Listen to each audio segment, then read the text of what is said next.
Halo sahabat semua, 5 hal ini sangat penting bagi konten kreator. Konten kreator yang baru memulai maupun konten kreator yang sudah lama. Jadi pastinya konten kreator yang sudah lama di Facebook, ini pastinya mereka sudah paham, mereka sering lakukan, sehingga konten-konten mereka itu berkembang. Tetapi kita yang masih pemula, pasti kita sudah dapat edukasi-edukasi dari konten kreator yang lain. Tetapi di sini saya mau mengingatkan kembali saja. Jadi sebagai konten kreator itu penting sekali 5 hal ini. Jadi hal yang pertama untuk kita semua adalah bagaimana kita mengembangkan akun kita dengan cara kita sendiri. Artinya ya kita bisa mendapatkan ilmu Facebook dari konten kreator yang lain, pengalaman orang dari mereka seperti itu. Tetapi yang di sini paling penting adalah kembali ke diri kita, bagaimana mengembangkan akun kita. Karena konten kita dan akun kita mau berkembang dan tidak, itu tergantung kita pemiliknya, pemilik dari konten dan akun kita sendiri. Itu hal yang pertama.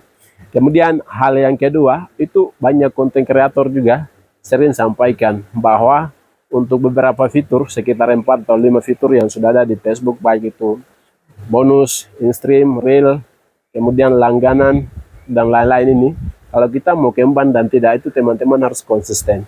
Konsisten untuk upload video. Jadi tidak harus waktu yang sama, tapi teman-teman usahakan untuk bagaimana memberikan konsistensi dalam kehidupan berkonten itu sendiri.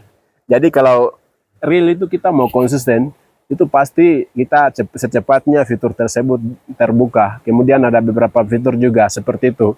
Yang penting konsistensi kita untuk upload video seperti itu paling penting sekali. Kalau kita tidak konsisten, itu saya pikir konten-konten kita itu tidak akan berkembang baik dan lama. Itu hal yang kedua. Kemudian hal yang ketiga, itu teman-teman, kita semua usahakan untuk melakukan live streaming secara langsung. Ya, ini karena dengan live streaming ini salah satu obat yang terbaik dalam media sosial, yaitu Facebook. Kalau teman-teman pernah mengalami beberapa kendala dalam Facebook atau PL, itu obat yang tepat adalah live streaming. Itu yang satu. Kemudian yang kedua, itu kalau teman-teman punya konten itu banyak interaksi, itu kan susah menjawab. Artinya bahwa kalau kita menjawab lebih banyak, itu pastinya di spam. Nah, seperti itu, interaksi banyak ini kan nanti di spam atau dibatasi seperti itu.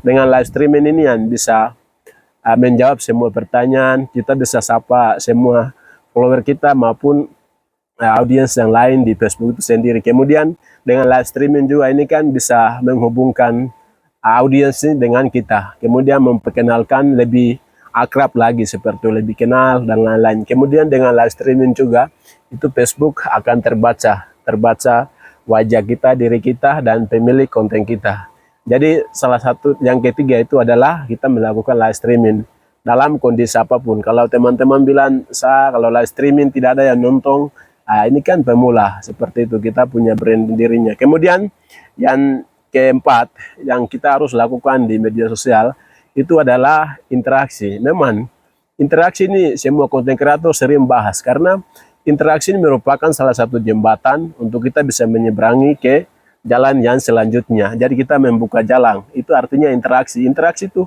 banyak di dalamnya. Teman-teman bisa tinggalkan suka atau like, kemudian tinggalkan bisa kata-kata berupa sesuai video dan lain-lain di Facebook itu sendiri. Dari interaksi dari video-video kita pada saat orang lain mengomentari, maupun kita bisa tinggalkan interaksi pada video-video orang lain atau video-video yang lewat di beranda. Dan video-video yang lewat di beranda kita juga tidak harus interaksi semua ya.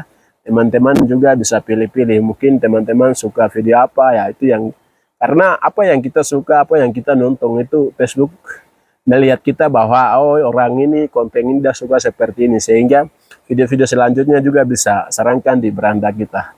Itu hal yang keempat, itu interaksi.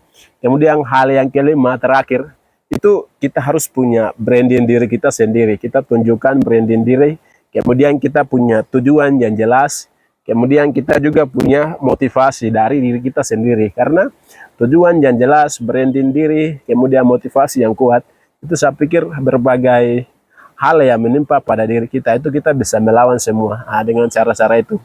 Kemudian yang selanjutnya untuk tambahan saja ya, untuk tambahan, kita semua itu soal FYP itu semua kita bisa dapat. Tidak dilihat dari konten bagus dan tidak, seperti ya itu. Jadi FYP itu milik semua orang, baik konten kreator yang sukses maupun konten kreator yang baru bergabung. Karena video mau viral dan tidak itu tergantung algoritma kerjanya dan tergantung audiens yang bekerja pada video tersebut. Artinya audiens atau follower yang mereka nonton, mereka interaksi seperti bagaimana.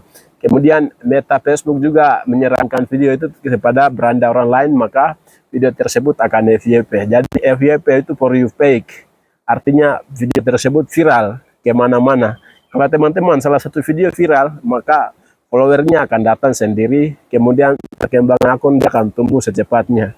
Ya, seperti itu. Jadi kita konten kreator maupun sukses itu sama-sama rasa dan tujuan kita adalah sama, untuk mendapatkan dolar, untuk memenuhi kehidupan dan lain-lain. Maka kita tetap semangat untuk berkonten terus. Salam.